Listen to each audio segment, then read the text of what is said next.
उन ब्राह्मण ने बताया, भगवान यदि आपने कोई भी कार्य किया है तो ये राजा रघु की कृपा है। रघु ने अपना प्रभाव न बताया होता तो आप कोई कार्य नहीं कर सकते थे। यहां तक कि रावण को भी मारा है तो आपके दादा रघु ने मारा है। तो राम जी सरकार ने कहा, पंडित जी ये बात तो हमें पच नहीं रही है।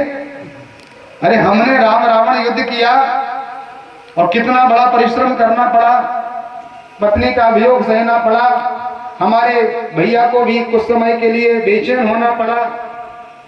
तब उस ब्राह्मण ने बताया कि महाराज यदि सुनना चाहते हो तो सुनिए।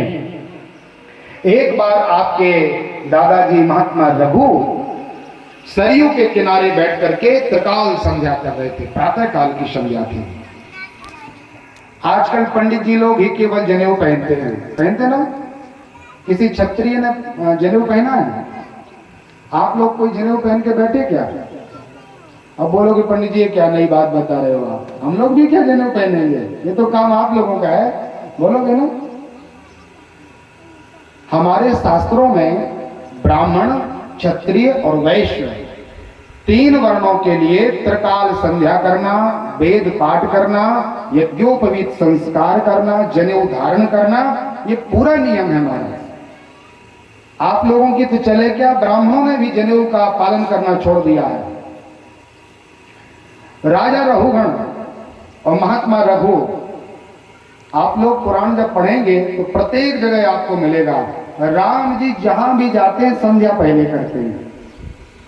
संध्या करते भगवान, गायत्री मंत्र पढ़ते हैं भगवान, यज्ञोपवीत।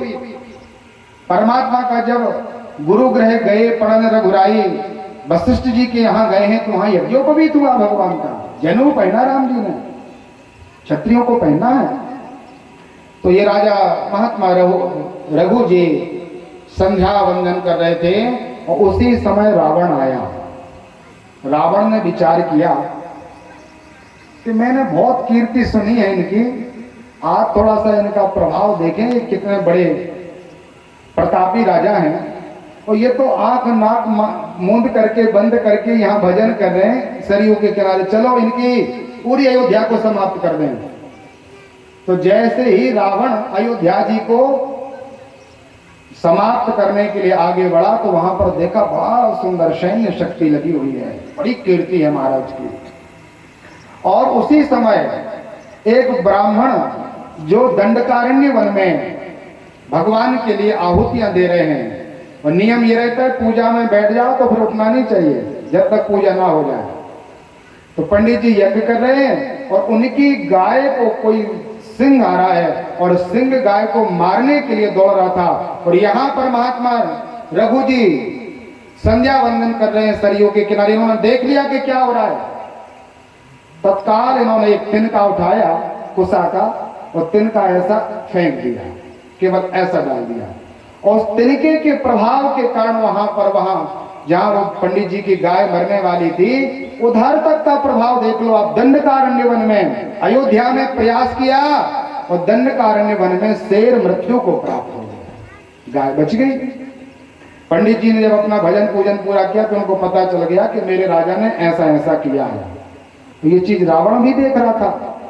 रावण कम पढ़ा लिखा थोड़ी था, 10 सिर थे उसके महाराज, तो 4 से 4 वेद पढ़ता था और 6 से 6 शास्त्र एक साथ पढ़ता था। खूब ज्ञानी है। इसने देखा ये संभव नहीं है, ऐसा नहीं हो सकता। कोई भी व्यक्ति सरयू के किनारे बैठ करके और हजारों लाखों किलोमीटर दूर शेर को कैसे मार सकता है। तो ये गया, ये भी खूब प्रभाव, चलत दशानन डोलत अवनी। वहां गया तो देखा सही में शेर मृत्यु को प्राप्त मरा पड़ा है और गाय सुरक्षित है। तो आकर के महात्मा रघु जी से कहा कि भगवान आप ये बताइए, आप ऐसा कर सकते हो क्या, सही में ऐसा किया क्या? बोले 1 मिनट और रुक जाओ आप, हम आपको बताते कि हम क्या नहीं कर सकते। तो जैसी लंका थी वैसी लंका का नक्शा महात्मा रघु जी ने वहीं पर सरयू की रेत में ऐसा अंकित कर दिया। रेत में अपन कुछ बनाओ तो वो चित्र बन जाता है। और जैसी लंका थी वैसी लंका सरयू के बालू में उकेर दी, इन्होंने बना दी। बोले ऐसी लंका है? उसने कहा महाराज बिल्कुल ऐसे ही, आपने तो बिल्कुल डुप्लीकेट बना दी। तो बोले अब देखो मेरा प्रभाव। और एक लंका का एक किनारा जहां पर बालू से बनाया था ना निशान, वो निशान भगवान ने हाथ फेर दिया उस पर, मानो मिटा दिया थोड़ी सी लंका, कुछ परसेंट लंका, चित्र मिटाया भगवान ने। और परमात्मा रघु जी ने कहा रावण अब आप अपने घर चले जाओ, अपने जिस किनारे को मैंने मिटाया है चले जाओ, आपकी लंका मिट गई होगी। और महात्मा रघु के उस दिव्य प्रभाव को देख करके जब रावण गया तो सही में कई एकड़ की लंका वहां पर स्वाहा हो गई थी, ध्वस्त हो गई थी, मिट गई थी। बड़ा इसने मन में आश्चर्य किया कि मैंने कितने देवताओं को मनाया, कितनी तपस्या सेवा पूजा की, लेकिन ये विधि जो रघु को आती मैं नहीं जानता, ये ईर्षा करने लग गया। और राजा रघु का रूप लेकर के, वाल्मीकि रामायण में लिखा है, ये राजा रघु का रूप बना करके उनकी पातिव्रता स्त्री के पास गया। अब पापी व्यक्ति ये विचार नहीं कर पाता कि जो राजा बैठा बैठा मेरी लंका को मिटा सकता है, जो राजा बैठा हुआ दंडकारण्य के उस शेर को मार सकता है, उस राजा को इतना पता नहीं चलेगा कि मैंने बहिरूपीय का रूप धारण करके इसकी पत्नी के पास गए। विचार करो, ये विचार नहीं कर पाया। और महात्मा रघु ने विचार किया कि इसने तो पाप की पराकाष्ठा का भेदन किया है, इसलिए इन्होंने एक केवल कुशा का दर्भ उठाया और वो कुशा का दर्भ ऐसा फेंका महात्मा रघु ने, मानो उसे के तिनके मात्र से रावण का वध होना निश्चित है। तत्काल ब्रह्मा जी प्रकट हो गए और महात्मा रघु को प्रणाम किया। बोले बेटा ऐसा मत करो, राम जी की बहुत बड़ी लीला होने वाली है और भगवान आएंगे तो तुम आज ही रावण को मार डालोगे तो भगवान ये सब क्या करेंगे फिर, इसलिए ऐसा करो महाराज अब ऐसा मत कीजिए। तो बोले एक बार वो बाण तो छूट गया, अब वो वापिस नहीं आएगा। ब्रह्मा जी ने कहा धरोहर के रूप में हम ले लेंगे, आप चिंता मत करो। तो वही राजा रघु का वो तिनके का बाण दिव्यास्त्र के रूप में जो परिवर्तित हो गया था, वो ब्रह्मा जी ने ले लिया और अपने ब्रह्मांड पद पर उन्होंने स्थापित कर लिया। वो ब्राह्मण कथा सुना रहे हैं राम जी को कि भगवान देखो रघु ने कैसे रावण को मारा है। कालांतर व्यतीत हुआ, रावण को पता चला कि हमारी मृत्यु तो ब्रह्मा जी क्या रखी है, मतलब हमारे शरीर को मारने वाला बाण किसके पास है, ब्रह्मा जी को। हम सब लोग बोलते हैं ना रावण ने तो मृत्यु को भी बांध के रखा था, बोलते हो। ये कई लोग ये बोलते हैं कि रावण के पैरों के नीचे मृत्यु दबी थी। ऐसा हो सकता है क्या? यदि रावण के पैरों के नीचे मृत्यु दबी होती या रावण ने मृत्यु को बांध के रखा होता तो एक भी राक्षस का वहां पर मरण नहीं होता, कोई भी नहीं मरता। रावण ने तो मृत्यु को बांध रखा है ना, तो हजारों प्रकार का इनका परिवार मर कैसे गया? तो मृत्यु को नहीं इसने बांध रखा है, इसने वही बाण छुपा के रखा है। तो बाण किसी को मिलेगा नहीं, और बाण जब तक हमारे लिए चलाया नहीं जाएगा तब तक हमारा मरण होगा नहीं, हम बचे रहेंगे। तो ब्रह्मादि देवता तो थर थर कांपते हैं रावण से, वरुण जी पानी भरते हैं उनके यहाँ, चंद्र और सूर्य आदि देवता आदेश लेते हैं, वायु उसके इशारे से चलती है, दृक्पाल महाराज उनकी झाड़ू लगाते हैं, शनि उल्टे लटके हुए हैं, ब्रह्मा जी भी आते हैं, महाराज अमुक अमुक समय पर अच्छा अच्छा मुहूर्त आ रहा है, तुम पूजा करा लेना स्वयं। ऐसी तो स्थिति रावण की है। तो ब्रह्मा जी के यहाँ रखा मेरा बाण ऐसा पता चला रावण को, तो उसने ब्रह्मा जी से कहा महाराज वो तो आपको देना पड़ेगा। तो ब्रह्मा जी ने पहले तो आनाकानी की, लेकिन इसके बल के प्रभाव के कारण वह बाण महात्मा ब्रह्मा जी ने रावण को प्रदान कर दिया। और जहां पर रावण सोता था, रावण का जो शयन कक्ष था, वहां पर रावण ने अपने खंबे के अंदर उस बाण को छुपा रखा था, राजा रघु का बाण। अब जब रावण युद्ध हुआ तब महाराज खूब प्रयास किया राम जी ने, लेकिन नहीं मारा गया रावण। वो ब्राह्मण सुना रहा है कथा कि भगवान आप ही बताओ मारा गया था क्या? भगवान ने कहा बात तो सही है, वो बाण तो फिर हनुमान जी लाए थे। तब परमात्मा को पता चला कि बात बिल्कुल पक्की है, राम जी ने रावण को नहीं मारा, रावण को किसने मारा? महात्मा रघु ने ही अपने प्रताप के द्वारा रावण का संहार किया। विभीषण ने बता दिया था इनको कि भगवान ऐसी ऐसी बात है और मंदोदरी के कक्ष में वो बाण छुपा रखा है, अब वो मिलने वाला किसी को नहीं है। तो हनुमान जी सुन रहे होंगे ये बात, बोले अब बस इतना पता चल गया कि मंदोदरी के कक्ष में अब तो हम लेके आएंगे। कबन सो काट काज कठिन जग माही, जो नहीं हो ये तात तुम पाई। कौन सा काम है ऐसा? तो भगवान राम जी के सुंदर शिष्य का रूप बनाया हनुमान जी ने, पीले पीले गमछे ओढ़ लिए और राम राम जय श्री राम लिखा हुआ दुपट्टा ओढ़ लिया होगा, बड़े बड़े दाढ़ी मूछ बना ली होगी और ऊर्ध्व कुंड लगा करके पहुंचे। जय श्री राम, रावण की जय हो, रावण की जय हो। मंदोदरी ने कहा बाबा पागल हो गए क्या? राम जी का भेष बनाया, राम जी के दास लगते हो, रावण की जयकार बोलते हो? बोले हाँ, अब तो राम जी को निश्चित रूप से हार जाना है, रावण की विजय होनी है। क्यों? बोले मुझे पता है कि एक बाण ऐसी जगह छुपा रखा है कि जो राम जी को मिलना ही नहीं है। तो मंदोदरी को बोल आया कि हाँ महाराज, जहां हम सिर रखते हैं ईशान कोण में जहाँ एक खंबा लगा है वहां बाण मुझे भी पता है, रावण ने छुपा रखा है। हनुमान जी ने विचार किया यही तो चाहते थे, क्योंकि अतुलित बल धामम, अतुलित बल के साथ साथ ज्ञानी नामा अग्रगण्यम, ज्ञान में अग्रगण्य हनुमान जी महाराज ने तत्काल एक मुस्तक लगाया, धड़ाशाही हो गया वो उनका खंबा। बाण लिया, राम जी के चरणों में निवेदन किया। राम जी ने 30 बाण अपने चलाए और एक बाण रघु जी का बाण उस 30 के साथ चले बाण 31 चलाए और 30 तो कहां कहां लगे?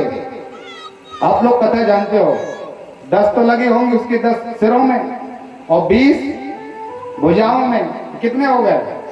30। और एक बाण जो रघु जी का था वो नाभि कुंड में, नाभि के पास राम जी ने लक्ष्य करके चलाया और राम जी निमित्त बने और रघु जी महाराज ने रावण का वध कर दिया। बोल रामचंद्र भगवान की जय हो। तो पंडित जी की चर्चा सुनकर के भगवान ने कहा महाराज बड़े विद्वान लगते हो, बिल्कुल एक एक बात आपने पक्की बता दी और सही में ये बात सिद्ध है। इसलिए अब राम वंश नहीं रघुवंश चल के आ रहा है और अनंत काल तक हमारा वंश रघुवंश ही रहेगा। तो मैं आपको निवेदन ये कर रहा था कि जहां कुछ अनीति सी हो तो उठ करके खड़े होकर के उसका विरोध करना चाहिए। यज्ञ में हजारों देवता बैठे हैं लेकिन किसी ने विरोध नहीं किया। दधीची खड़े हो गए, बोले देखो भगवान शिव का विरोध करने से तुम लोगों का मंगल नहीं होगा, बुलाओ बाबा को। सब ने बोले महाराज अब शिव जी अब नहीं बुलाया जा सकता। तो कुछ कुछ भगवान के गण तो चले गए, यज्ञ जैसा चल रहा था वैसा चलता रहा। मैया सती जी ने विचार किया कि देखो ये लोग अभी बड़े क्रोध में हैं। पिताजी के पास गई मैया सती जी, पिताजी से कहा पिताजी हमारे घर में इतना बड़ा उत्सव है और इतने बड़े उत्सव में आपने हमें बुलाया नहीं, क्या बात है? तो दक्ष प्रजापति ने कहा जब बुलाया नहीं है तो आई क्यों हो? सीधी सी बात है, निमंत्रण नहीं मिला तो क्यों आई हो? उन्होंने कहा महाराज आप हमारे पिताजी, हमारा मायका है, अरे हमारा आधी रात में भी हम आपके यहाँ आ जाएं तो इसमें कोई डर की बात थोड़ी है। बार बार पिताजी ने अपमान जैसा किया सती का, तो मैया ने विचार किया पिताजी अभी खूब गुस्से में हैं, इनका क्रोध शांत हो जाएगा तो अपने आप ये हमें हृदय से लगा लेंगे। इसलिए ऐसा करो जब तक पिताजी को गुस्सा चढ़ी है तब तक यज्ञ नारायण भगवान की परिक्रमा लगा ले। तो मैया सती जी भगवान यज्ञ नारायण की परिक्रमा में निकल पड़ी। श्रीमन नारायण नारायण हरि हरि, श्रीमन नारायण नारायण हरि हरि, भजमन नारायण नारायण हरि हरि, भजमन नारायण नारायण हरि हरि, यज्ञ नारायण नारायण हरि हरि, यज्ञ नारायण नारायण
महिमा सबसे न्यारे न्यारे, हरे हरे तेरी महिमा सबसे न्यारी न्यारी, हरे हरे तेरी महिमा सबसे प्यारे प्यारे, हरे हरे तेरी महिमा सबसे प्यारी प्यारी, हरे हरे लक्ष्मी नारायण नारायण हरे हरे, लक्ष्मी नारायण नारायण हरे हरे, यज्ञ नारायण नारायण हरे हरे, यज्ञ नारायण नारायण हरे हरे।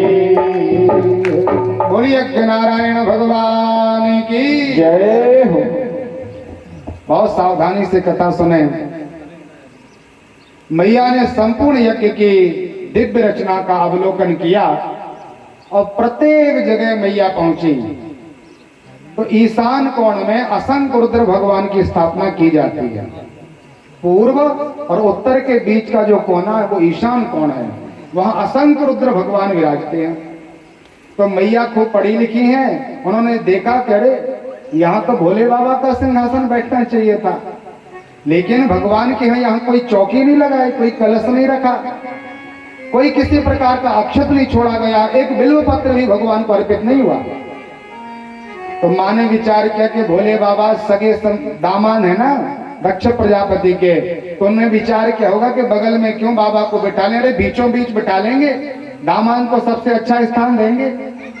तो मैया ने संपूर्ण यज्ञ की उस रचना का अवलोकन किया, लेकिन कहीं पर भी एक भी चावल शिव जी के लिए डला हुआ प्राप्त नहीं हुआ, कोई भाग नहीं भगवान शिव का, अरुद्र भागम। अभी तक क्रोध नहीं आया था मैया को, लेकिन जब देखा कि मेरे भोले बाबा का इन्होंने स्मरण नहीं किया, भगवान शिव को नहीं बुलाया, तो मैया के अंदर अनेक प्रकार का क्रोध व्याप्त हो गया। पिताजी के पास गई और कहा, पिताजी आज मैं अपने मुंह से आपको पिता कहूं, इसमें भी मुझे खूब घृणा हो रही है। तुम जैसे तुष्ट पिता के यहां से मेरा जन्म हुआ है। तम द्वि अष्ट वर्षम नाम रामेति, भगवान शिव का 2 अक्षर का नाम शिव जहां पर उच्चारित किया जाता है, वहां के सभी प्रकार की विघ्न बाधाएं स्वतः समाप्त हो जाती हैं। भगवान आशुतोष हैं, औगड़दानी हैं, दिगंबर हैं, भोले बाबा हैं। और जो बाबा ऐसे हैं, काहू ने चंदन चाउर दिए और काहू ने पांचक नाम लिए हैं, काहू ने भंग के रंग दिए और काहू ने बिल्व के पत्र दिए हैं। गौरा कहे सुनिए सुखधैन, इस नगर को लोग बड़ो ठगिया है, बोलो सो कंत हमारो पिया, अरे देखें धतूरो धन लूट लिया है। धतूरा बतूरा चढ़ा करके व्यक्ति खूब बड़े आदमी बन जाते हैं, और उन भोले बाबा को तुमने बुलाया नहीं। तो दक्ष ने कहा, बेटी इतना क्यों चिल्ला रही हो गला फाड़ फाड़ करके? अरे जंगल में कोई खूब बार बार चिल्लाए, अरण्य में एकांत में जहां सुनने वाला कोई नहीं है, आप चिल्ला चिल्ला के मर भी जाओ तो चिल्लाने का कोई प्रयोजन नहीं है, कोई सुन ही नहीं रहा। ऐसा तुम कितना भी प्रयास करो, कोई हमारे अंदर प्रभाव नहीं पड़ेगा, चली जाओ यहां से। तो जब मैया ऐसा अपमान सह रही थी तो कुछ कुछ लोग हंस रहे थे, उसमें सब प्रकार के व्यक्ति होते हैं। तुलसी या संसार में भांति भांति के, सबने कहा ये अच्छा है। भृगु आचार्य जी महाराज दाढ़ी पर हाथ घुमा रहे, एक पूखा ऋषि हैं, उन्होंने दांत दिखा करके हंस रहे होंगे उस यज्ञशाला में। कई लोग अपने सिर के ऊपर हाथ घुमा के, कई लोग हाथ उठा करके। तो जिसने जैसा यहाँ पर अपना अभिनय किया है, बाद में सबको प्रसाद मिला है बाबा का, एक एक व्यक्ति को। मैया ने तो कहा, पिताजी हम लौट करके कैलाश जाना चाहते हैं, तेरी इस नगरी का त्याग करना चाहते हैं, लेकिन लौट करके यदि हम कैलाश पर्वत पर जाएंगे तो भगवान शिव कहेंगे, अरे दक्ष की बेटी आइए स्वागत है तेरा। और मेरे शरीर के साथ आपका नाम जुड़ेगा और आप जैसे पिता अधम पिता से हमारा जन्म हुआ, जो सरासर भगवान शिव का विरोधी है, जो मेरे प्राणनाथ का विरोधी है, वो मेरा विरोधी है, तो हम तुमको मार सकते हैं। मैया ने कहा हम केवल देख देंगे ना पिताजी तुम्हारी तरफ, भस्मसात हो जाओगे। लेकिन दुनिया में व्यक्ति कहेंगे अपनी बेटी ने ही अपने पिताजी को पूरा कर दिया, मार डाला, तुम्हें भी नहीं मारेंगे, लौट के वापिस भी नहीं जाएंगे। हम यही इसी स्थान पर अपने प्राणनाथ परमेश्वर भगवान शिव को प्रणाम करके अपनी देह को पूरा करेंगे। और मैया ने मरत समय हरिसन वर मांगा। मैया जब अपनी देह को पूरा कर रही है, उसके पहले राम जी के चरणों में प्रणाम किया। जिन राम जी के प्रति इनका थोड़ा सा संदेह प्रकट हुआ था, उनको प्रणाम किया और जन्म जन्म शिव पद अनुरागा। राम जी को कहा भगवान, यदि आप सच्चे अर्थों में मेरे भोलेनाथ के स्वामी हो, तो आप ऐसी कृपा करिए भगवान कि हमारा अब ये शरीर तो छूट रहा है, मरने के बाद हम कहां जाएंगे हमें नहीं पता, लेकिन जहां भी हमारी स्थिति हो, जहां भी हम मृत्यु को प्राप्त होकर के नया जन्म ग्रहण करें, वहां जन्म जन्म शिव पद अनुरागा। सब भूल जाए चिंता नहीं है, लेकिन हम भोले बाबा को ना विस्मरण करें। हम जितना भगवान को अभी भक्ति और पूजन करते तो उससे लाख गुना भक्ति अगले जन्म में करें, ऐसी कृपा करें। माताओं के लिए अमृतमयी कथा है, आप लोग बड़े सावधानी से सुनिए। भोले बाबा ने कितना मना किया, मैया नहीं मानी। बाबा ने खूब अनेक प्रकार से समाधि आदि लगाई, तो मैया को लगती कि वैसे भोले बाबा के साथ क्या विवाह करें आगे चल के, क्या सुख दिया भगवान ने मुझे। लेकिन एक पति व्रता का क्या धर्म होता है, ये मां सती ने अपने चरित्र में बता करके दिखा दिया। और जब मरने लग गई तो भगवान शिव को प्रणाम किया मैया ने। धन्य है भगवती, अपने अंतःकरण में भगवान चंद्रशेखर भूत भावन भोले बाबा की वह दिव्य छवि अपने हृदय में समाहित की। और पराम्बा भगवती ने, बोलिए शंकर भगवान की जय हो। दुर्गे दुर्गति नाशनी जय जय, दुर्गे दुर्गति नाशनी जय जय। लाइट चली गई, इसमें ये पता निकलेगा कि आप लोग कितने जोर से गा सकते हैं, ठीक है। दुर्गे दुर्गति नाशनी जय जय, दुर्गे दुर्गति नाशनी जय जय, दुर्गे दुर्गति नाशनी जय जय, दुर्गे दुर्गति नाशनी जय जय, काली काल विनाशनी जय जय, काली काल विनाशनी जय जय, उमा रमा ब्रह्मणी जय जय, उमा रमा ब्रह्मणी जय जय, उमा रमा ब्रह्मणी जय जय, उमा रमा ब्रह्मणी जय जय, सीता राधा रुक्मणी जय जय, सीता राधा रुक्मणी जय जय, सीता राधा रुक्मणी जय जय, सीता राधा रुक्मणी जय जय, दुर्गे दुर्गति नाशनी जय जय, दुर्गे दुर्गति नाशनी जय जय, उमा रमा ब्रह्मणी जय जय, उमा रमा ब्रह्मणी जय जय, सीता राधा रुक्मणी जय जय, सीता राधा रुक्मणी जय जय, काली काल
जननी मैया की जय हो।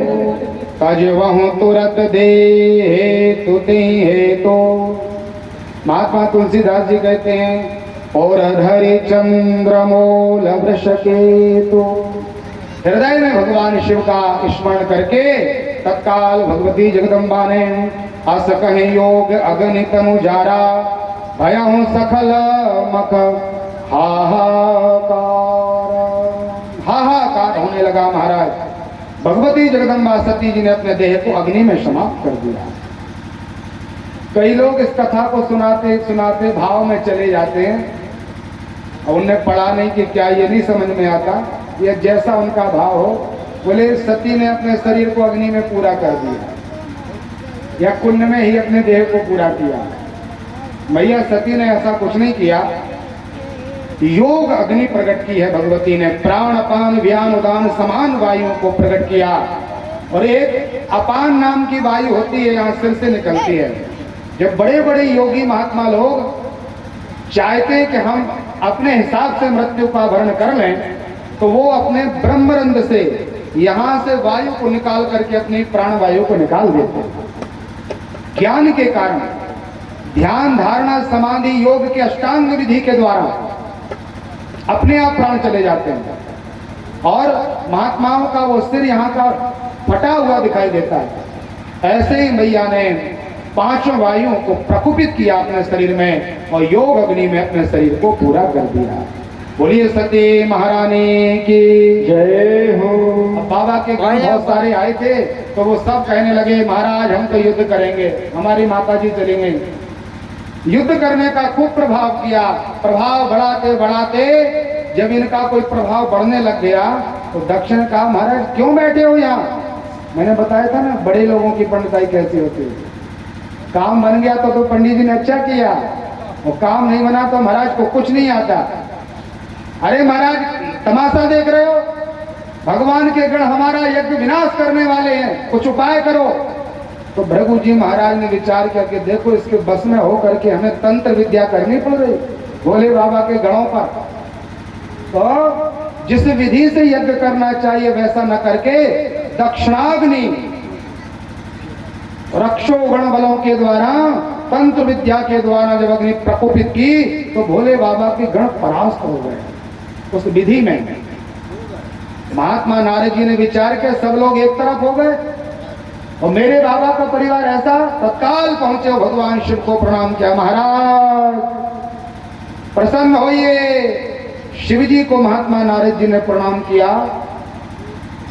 बाबा ने कहा नारद जी आज तो बड़ी जल्दी जल्दी में से आए हो, ना तो कोई राम राम ना सीताराम ना राधे कृष्ण ना नारायण, कुछ भी नहीं, कोई मंत्र ही नहीं निकला आपके मुंह से और आप बोले त्राहिमाम त्राहिमाम त्राहिमाम, क्या बात हो गई? महात्मा नारद जी